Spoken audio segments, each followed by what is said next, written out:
اختلفوا على الحسابات أثناء عودتهم من السعودية وضربوا وشتموا بعض في الطيارة. أسباب طلاق شيرين وحسام حبيب من امبارح، ومحدش عارف السبب الحقيقي لطلاق شيرين عبد الوهاب من حسام حبيب، خاصة إن شيرين أكدت إن الانفصال تم في هدوء وإن علاقتها بحسام جيدة، لكن رحلة الزواج انتهت خلاص لحد هنا. في نفس الوقت لم يدل حسام بأي تصريحات حتى الآن، لكن المفاجأة بقى إن صديقة شيرين المقربة فضحت الحكاية وحكت عن كل التفاصيل. الإعلامية نضال الأحمدية رئيس التحرير موقع الجرس اللبناني، وهي الصديقة المقربة من شيرين، قالت إن في خلاف كبير وقع بين شيرين وحسام أثناء عودتهم من السعودية، وقالت إن الاتنين تطاولوا على بعض بالضرب وبالشتايم أثناء تواجدهم في طائرة العودة من السعودية، والخناقة كانت كبيرة لدرجة إن شيرين صممت على الطلاق وحلفت 100 يمين إنها مش هتعيش معاه تاني ولو دقيقة واحدة، وإن معرفتها بحسام هتنتهي بمجرد نزولها من الطيارة.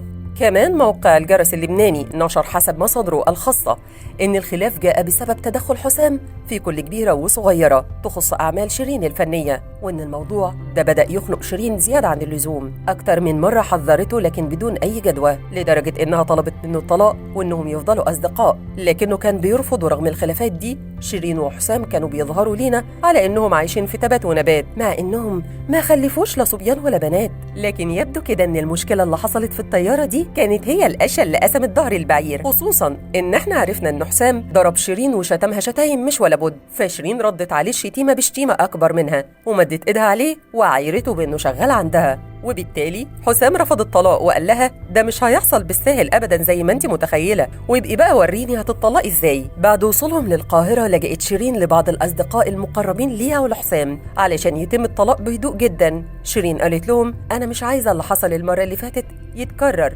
علشان كده الناس هتكرهني، شوفوه هو عاوز ايه وانا مستعدة لكل طلباته. وبالفعل الأصدقاء استطاعوا إقناع حسام بالطلاق في هدوء وإنه يبعد عن طريق شيرين ويشوف حياته بعيد عنها. شيرين بعد إتمام الطلاق أخذت قرار بأنها ترفض كل فريق العمل اللي شغال معاها، لأنهم كلهم من أصدقاء حسام وجايين عن طريقه وبمعرفته. مصادر خاصة أشارت لأن شخصية سعودية كبيرة هي اللي اتدخلت لإتمام الطلاق بكل هدوء وتلبية كل رغبات حسام. الشخصية دي مش عايزة شيرين ترجع تاني للي كانت فيه بعد وقعة الطلاق الأولى، وقالت إن شيرين لازم تكمل مسيرتها الفنية وما يحصلش معاها اللي حصل في فترة الطلاق الأولانية. ده اللي حصل وده اللي كان، وربنا يهدي النفوس ما بينهم إن شاء الله.